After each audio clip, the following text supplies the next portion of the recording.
A verdadeira identidade do One Piece pode ser algo que muitos nunca imaginaram. Sake, a bebida dos piratas japoneses. Sim, eu sei o que você deve estar pensando. Que teoria absurda é essa? Quando essa ideia surgiu pela primeira vez, até parecia difícil de acreditar. Mas quanto mais analisamos os detalhes deixados por Eiichiro Oda, mais essa possibilidade começa a fazer sentido. Primeiro, existe uma informação muito importante sobre o tesouro final. O próprio Oda já deixou claro que não faria um final onde a recompensa fosse apenas a aventura que tivemos pelo caminho. Ele também afirmou que o One Piece não é algo abstrato como amizade ou companheirismo. Ou seja, o tesouro precisa ser algo real, algo físico. E uma bebida como o sake se encaixa perfeitamente nisso. Na vida real, algumas bebidas antigas são tratadas como verdadeiros tesouros, carregando histórias e valores enormes. Agora pense, se o One Piece fosse simplesmente uma história escondida, uma arma ancestral ou algum conceito grandioso, por que Gold Roger teria começado a rir quando encontrou o tesouro? Isso também entraria em conflito com a ideia de que Oda já sabia desde o começo qual seria a verdadeira natureza do One Piece. Mas se o sonho de Joy Boy e o sonho de Luffy forem algo como uma enorme festa mundial reunindo todos os povos do planeta, então existe algo indispensável para esse momento. Uma quantidade gigantesca de sake.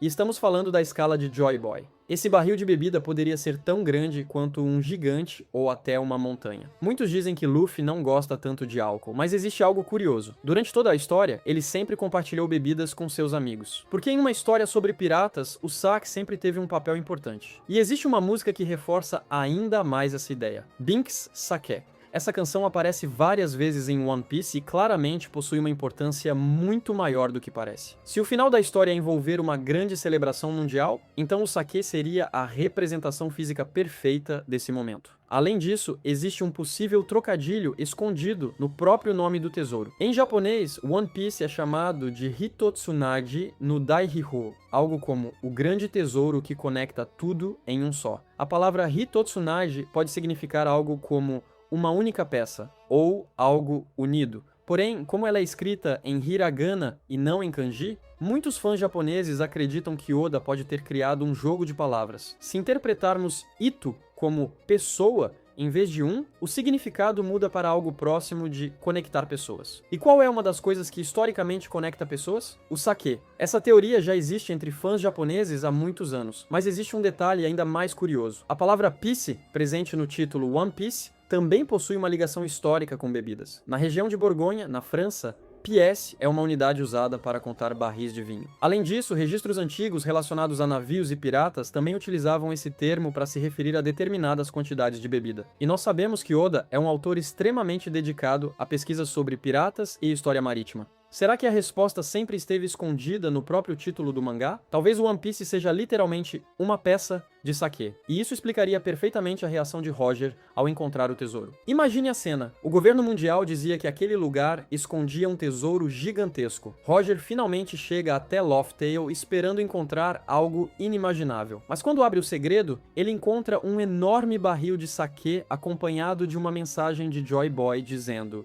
"Eu preparei isso para uma grande festa que reunirá todos os povos do mundo, mas alguém impediu que esse sonho acontecesse. Agora vocês da próxima geração precisam terminar aquilo que comecei." E junto disso, ele deixou as armas ancestrais escondidas, pois elas seriam necessárias para realizar esse sonho. Ao ver algo tão simples e ao mesmo tempo tão grandioso, com a personalidade de Joy Boy, é impossível imaginar Roger não caindo na risada. Isso também explicaria uma das frases mais importantes de Roger. Joy Boy, eu queria ter vivido na mesma época que você. Se o sonho deles era o mesmo, tudo começa a se encaixar. E quando Roger disse que eles chegaram cedo demais, talvez ele estivesse falando sobre os elementos necessários para realizar esse grande banquete. Poseidon ainda não havia nascido, então o poder de controlar os reis dos mares ainda não existia. O ano ainda estava fechado, impossibilitando o uso completo de Pluton. E Nika, a figura necessária para despertar poderes como os de Emmet e Zunesha, ainda não havia retornado. Isso também explicaria por que Shanks roubou a Akuma no Mi Gomu Gomu no Mi. Talvez ele não estivesse pensando apenas em proteger uma fruta rara, mas em garantir que alguém da nova geração despertasse o poder do deus do sol Nika. Talvez ele pensasse em encontrar o filho de Roger e entregar a fruta fruta para ele, mas no fim, foi Luffy quem comeu, como se a própria fruta tivesse escolhido seu verdadeiro dono. E olhando para trás, existe outro detalhe impressionante. O sonho de Luffy sempre foi extremamente parecido com o sonho de Roger. Uma grande festa onde todos poderiam estar juntos. Ao perceber isso, Shanks provavelmente entendeu que valia a pena apostar tudo naquele garoto, até mesmo seu próprio braço. Talvez a única forma de quebrar o destino ligado ao contrato de Imu fosse entregar aquele braço ao mar, o único elemento capaz de neutralizar os poderes das Akuma no Mi. E anos depois, quando Shanks viu o cartaz de recompensa de Luffy, revelando a aparência de Nika, ele finalmente percebeu.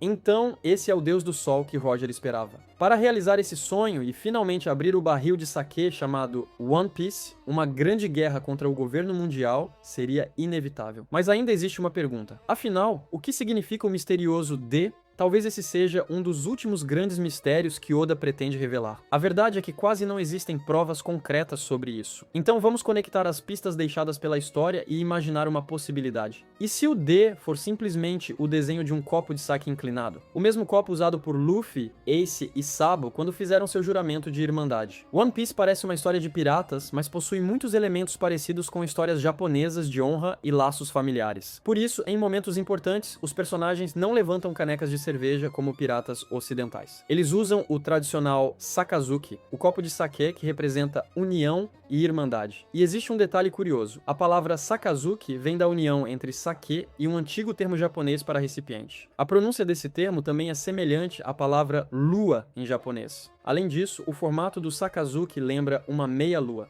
Então será que a pessoa da meia-lua mencionada em Harley poderia estar relacionada ao clã D? Talvez o segredo do D nunca tenha sido uma letra. Talvez fosse apenas um símbolo, assim como o X usado por Vivi e pelos piratas do Chapéu de Palha. Não era uma letra X, não significava nenhuma palavra, era apenas um símbolo conhecido entre verdadeiros companheiros. E talvez o D seja exatamente isso. Um antigo símbolo de união, um copo de sake inclinado que representa aqueles destinados a conectar o mundo novamente. Esse símbolo provavelmente era uma marca de amizade, representando companheirismo e uma promessa de reencontro. Mas depois que Joy Boy falhou e não conseguiu cumprir essa promessa, o clã D acabou sendo separado pelo mundo. Seus membros foram perseguidos, espalhados e obrigados a esconder sua verdadeira história. Então, para manter aquele significado vivo através das gerações, eles começaram a carregar o D no meio de seus nomes, esperando que algum dia alguém da nova era completasse o sonho que Joy Boy deixou para trás. Porém, com a perseguição de Imu e do governo mundial, esse significado acabou sendo esquecido com o passar dos séculos. As pessoas começaram a perguntar, por que existe esse D no seu nome? E ninguém mais enxergava aquele símbolo como uma meia-lua ou como um copo de sake. Os próprios membros do clã D provavelmente respondiam, eu não sei,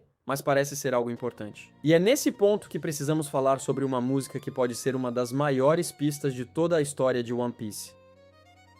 Na minha visão, essa música atravessa praticamente toda a obra. Quando conectamos essa canção com a possibilidade de One Piece ser um grande barril de sake, com o sonho fracassado de Joy Boy e com a história perdida do clã D, tudo começa a ficar ainda mais interessante. À primeira vista, parece apenas uma música alegre sobre piratas navegando pelo mar. Mas quando analisamos sua letra com atenção, percebemos algo muito mais profundo. A música fala sobre pessoas enfrentando tempestades enquanto tocam tambores, procurando pelo sol e seguindo em frente. Mas no final, mesmo tentando desesperadamente se reencontrar, elas acabam morrendo sem conseguir cumprir seu objetivo, transformando-se em esqueletos. É estranho, não é? Eles simplesmente partiram pelo oceano para entregar uma bebida, mas acabaram separados pela morte. Agora pense, se os personagens históricos que criaram essa música existiram dentro do mundo de One Piece, quem seriam eles? A resposta mais provável seria os piratas de Joy Boy. Assim como os piratas do Chapéu de Palha que acompanhamos atualmente, Joy Boy também deveria possuir uma tripulação formada por pessoas que acreditavam no mesmo sonho. Entre os possíveis membros dessa tripulação estariam Emmet, Zunesha e talvez até Nefertari Lily. E seja lá o que Bink significa, talvez o nome de alguém da tripulação, como um cozinheiro parecido com Sanji, ou até o nome do antigo reino, a história parece seguir o mesmo caminho. Eles estavam viajando pelo mundo para entregar o grande sake, o One Piece, mas encontraram uma enorme tempestade. Mesmo assim, enfrentaram tudo tocando os tambores da libertação. Porém, foram derrotados e acabaram encontrando apenas uma noite iluminada pela lua. Ainda assim, eles chamaram essa história de uma aventura alegre, infinita e passageira. E essa é justamente a beleza dela. Porque enquanto existir alguém para cantar essa música, essa história nunca chegará ao fim. Agora vamos analisar o mural de Elbaf juntando todas essas teorias. Na minha interpretação, o lado esquerdo do mural representa o Terceiro Mundo, ou seja, a era atual onde acompanhamos a jornada de Luffy. Talvez a história de Joy Boy também esteja misturada nessa parte. Já o lado direito representa o passado, a Primeira Era e a Segunda Era do mundo. Começando pela parte mais distante da direita, vemos uma construção soltando fumaça junto de grandes engrenagens. Isso parece representar a civilização industrial da Primeira Era. Ao lado dela, existe uma cena mostrando pessoas realizando seus sonhos, mas pagando um preço muito alto por isso. Elas vivem, realizam seus objetivos e depois retornam. Essa parte parece estar conectada à Árvore Solarive, localizada no centro do desenho, e a entidade coroada que provavelmente controlava esse poder. A enorme serpente que aparece subindo ao lado direito pode representar a Red Line ou a classe dominante da Primeira Era, responsável por causar uma grande mudança no mundo. Abaixo da Árvore Eve, vemos humanos e criaturas da superfície entrando na Arca Noah. Isso parece representar a fuga de uma civilização que estava chegando ao fim. A figura parecida com um anjo ao lado ainda permanece um mistério. Ela pode representar alguém responsável por manter a tecnologia daquela época, um engenheiro que ajudou a construir a Noah, ou talvez tenha ligação com o povo de Birka. Acima dessa cena também aparece uma arca viajando em direção à Lua. Talvez seja o modelo original da Arca Maxim de Enel. Mais acima vemos a Lua, onde os Lunarianos viveram, além de outros planetas menores. No centro do mural, o dragão alado acima da Eve provavelmente representa os Lunarianos, que seriam os governantes da Segunda Era. E do outro lado, o ser demoníaco segurando o Sol provavelmente representa Imo. Independentemente de esse Sol ser a Mother Flame ou não, existe um detalhe importante. Imu está segurando o próprio Sol em suas mãos, e contra ele está uma aliança gigantesca formada por diferentes povos. Gigantes, robôs, lunarianos, samurais de Wano, a tribo dos braços longos, minks, usuários do Sulong, gigantes ancestrais, reis dos mares, a princesa sereia, os Tontatas, pessoas ligadas a Alabasta, possivelmente os piratas Kuja, e até Labum, a baleia, além dos seres capazes de controlar o clima. É uma união de raças completamente diferentes lutando contra um inimigo em comum. No céu, ainda podemos ver pequenas estrelas espalhadas, talvez representando desejos, sonhos e esperanças. E no centro de tudo está Nika, a representação do nosso protagonista, Monkey D. Luffy. Mas existe uma pergunta que ainda precisa ser respondida. Quem é realmente Nika? Depois de construir todas essas teorias, não faria sentido chegar até aqui sem tentar explicar a verdadeira identidade do Deus do Sol. Então essa será a próxima grande parte dessa teoria.